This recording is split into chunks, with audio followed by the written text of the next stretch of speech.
Tottenham finally signed a player. They signed a centre-back that they've needed for ages and probably should have got in the summer for depth. And it only took Daniel Levy till February to make a January signing. It only took Radu Dragusin being out for the whole season for Daniel Levy to sign a defender. And to think that Tottenham had money to go down on Danso and put it on Tell, and to think that they waited until they had 8 first-team players fit that weren't teenagers and were 15th place in the league, 7 points off relegation, and in February to spend money is ridiculous from Daniel Levy, who's made a fool of himself this window. But I want to talk about Danso because I actually spoke about Danso a little bit in the summer in regards to cheap market opportunities for centre-backs.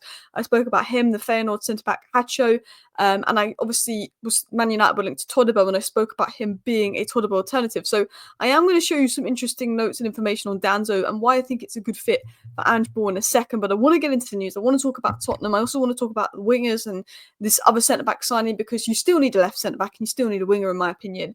But I do think that this guy, profile-wise, in terms of the physicalness, is better than Tomori and Disasi. I think, out of him, Tomori and Disasi, you've got the best option there, if you want my honest opinion, from what I've seen. And I think that, what you've done to Wolves, I'd be salty if I was a Wolves fan, but you know what, fair play. Because Tottenham have embarrassed themselves this transfer window.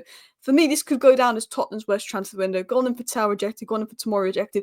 Took to the end of January to make moves when you had the whole of January to do something. I know you did have interest in Koda Moani, and Ange has been really let down. He's been saying multiple times the players need help, and Daniel Levy's made a mug of himself. And I think the only way Daniel Levy could somewhat redeem himself is if Tottenham go and sign a left centre-back. Now, Romano said Tottenham are looking at 2 centre-back signings and a winger. Now, I still think, Tell would have been a great move for Tottenham, but I still think when I look at Tottenham and wingers, I think they need experience. They've got Yang, Mikey Moore, Odebert. I think Tottenham need a ready-made experience, Semenyo and Buemo type player. Even Cunha, although I don't think his best position's on the wing, he's more of a 10 and not really a touchline winger. But we're here to talk about Danso. We're here to talk about the centre-back market and get into news. I'm going to tell you why I think this is a good player. He suits the Ange high line. He's a good wide channel defender. So Tottenham reached agreement with Lens to sign Kevin Danso on a permanent deal for 26-year-old centre-back worth 25 million euros, which is like 20 million quid, which I think is pretty decent fee. 5.5-year contract in place, medical done, la-di-la. He was set to join Wolves. He actually literally had his medical scheduled on Wolves for tomorrow. Wolves must be raging right now. But yes, Romano even said, here we go, of Kevin Danso to, of course, Tottenham Hotspur, and said the same thing as David Ornstein. Now, interestingly, this guy had been linked to a lot of clubs in the summer. He was linked to Roma back in summer, and some of his statistics came out when he was linked to Roma, like 90% of the progressive carries, 84% of the defensive duels, and 75% of the aerial duels. But I thought this was funny. This was back last year. Exclusive, Bayern add Kevin Danso to their centre-back shortlist as Radu Dragusin gets closer to Tottenham move after official bid sent today. Danso was already on Bayern's list, but then signed a new deal at Lens. He's an option explored by Bayern. There's a lot of top clubs that have expressed interest in Danso, who didn't set the world alight when he was at Southampton. But since he moved to Lens, his career has really, really developed, and he's quite experienced in terms of a centre-back. He brings that leadership and experience. And I've not watched a lot of Lens this season, although I have been watching a lot more League 1. I've been looking at Lille lately, actually. There's a player, centre-back at Lille called Diakite that I really like, and I want Man United to sign, and I'm working on a project and doing some research on him. But Danzo's a player from when I was doing research on centre-backs and watching some games and stuff. He was definitely someone I saw a market opportunity. Now, I saw this on Twitter. It's from at Concept Scouting. I got the data from Y Scout, and they were doing a little map breaking down sort of Danso this season and compared to other centre-backs in Ligue 1. And he, this season, is 100% successful defensive aerials, really good actions, defensive duels near the top, aerial duels near the top, shots blocked, interceptions 100th percentile. In terms of a defender, is that a word to explain it? But in terms of a guy that's going to win it in the air, that's going to win his duels, that's going to put his body on the line, he's that kind of player. He's good in the air, he's physical. He's more physical than Van der Ven. He's probably not as mobile as Van der Ven, like he's quick, but he's probably not as agile would be the word. He's quick, he can play in the highline, but he's got that physicality. He's built, he could be a box presence, although he's a very good wide channel defender. Again, he's decent on the ball. He's not as good as Sergio Romero on the ball, in my opinion, but he's better than Dragusin on the ball. Comfortable on the ball, can progress the ball, but it's more the physicality. And I think if you're talking physical profile, I think for Ange Ball, it's a really good addition. So I'm going to read out my notes on Danso and why I think this could be a good option for Tottenham Hotspur. So, Dragusin is out for the rest of the season, so Tottenham have to sign a centre-back. I've always said, even when Dragusin was fit, Tottenham should have signed a centre-back. They should have signed a left centre-back in the summer. I don't know how you didn't sign a left centre-back in the summer, because every time Mickey van der Ven gets injured, his season goes, you're flying, you're doing well. Mickey van der Ven gets injured. Like, it's the catalyst for your season. Now he's back. I think you could go up. But you needed a centre-back in the summer. You didn't get one. That was crazy to me. But I think this is a good option, okay? I think Romano said you're going to go for 2 centre-backs. You need a left centre-back. I still think if I was Tottenham, and I don't know if you could pull him, but I would be going all out for Hatta with Ajax. I would, if that's what I would be doing. Left back, left centre-back, and give cover in both positions. That would be the perfect deal for Tottenham. But again, I don't know if he'll do that. But continuing on, he is aggressive, front-footed defender who can cover both depth for Tottenham, but he's also a good wide channel defender. He's good on the ball. I wouldn't say he's as good as Romero on the ball, but he's good on the ball. He can progress the ball, but it's, can he defend the wide channels? Yes. Lens actually play where the way they set up their centre-backs are split wide. That's the way that Lens set up. And I think in terms of fit for Ange's system, he's got the speed and ability to play in a high line.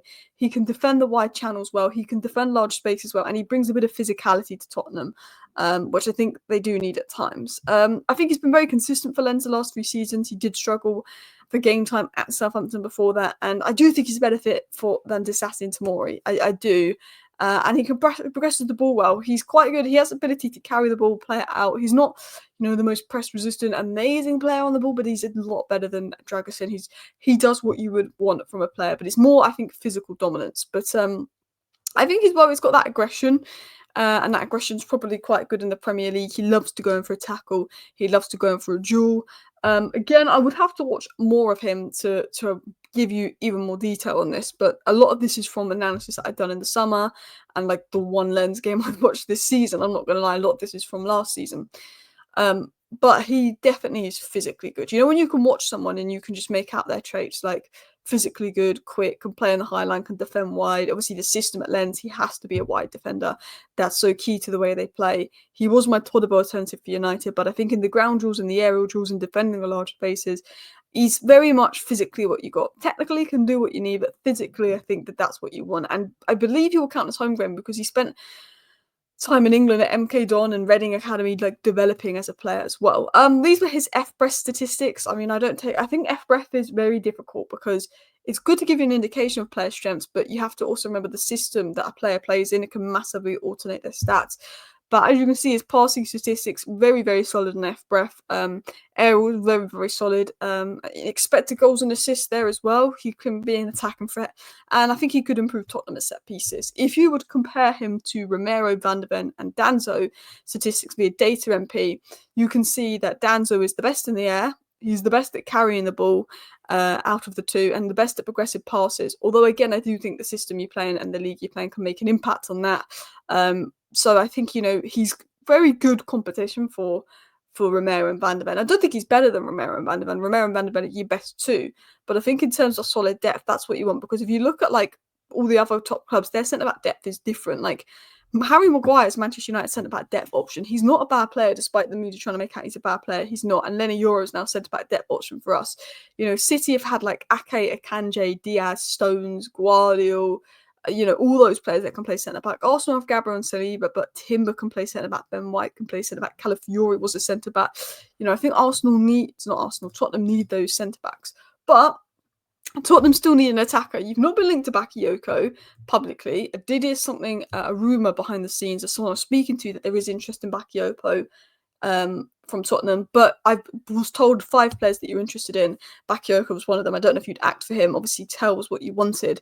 But Bakayoko's one to watch. You've obviously been linked to Noah Okafor, Vissa. I know that Tottenham love Tyler Dibbling, but I think they'll wait till Southampton's relegated so they can get him at a bigger price. Tottenham do like Mbeumo, but that's a very difficult deal to do. Brentford would want £60 million. And there's a couple other players that Tottenham are keeping an eye on. I've got information to suggest that Tottenham are targeting a winger. Whether you get a winger or not is a different question. But I think, looking at Bakayoko, I think he could be a good fit. You have obviously been linked to Garnacho, but United aren't going to sell Garnacho now. It'll be interesting to see. Marcus Rashford's now going to Aston Villa. What Tottenham do on the wings? I still think you should have gone for Neto in the summer. Did you go for Neto or did he just choose Chelsea? I don't know. I think Garnacho could be a good fit for Tottenham, but I don't want him to leave Manchester United. We've lost Rashford. It'll be interesting to see what Tottenham do, but I do think Tottenham should go for more experience on the wing because you've got young players. I know you went for Tell. I think he would have been great. You've got so many young players. I think Bissell could be a good option, but it's very difficult to get someone in January at a good price, especially from another Premier League club. So you might have to look outside the Premier League at the options there. You know, people talk about Nico Williams, but like his wages, and he's actually been pretty poor this season if you've watched him. I'm surprised you didn't push more for Dorgu, who's gone to United, but I think there will be another signing for Tottenham. Anyway, let me know your thoughts down below. Again, a lot of this, I'm making this video right after the news came out, so a lot of this is notes from the summer, when I did my centre-back analysis in the summer, so maybe I can do a more detailed video on him if you'd be interested in that. I'd have to do a bit more research and stuff, but yeah, thank you for watching. See you next time. Bye.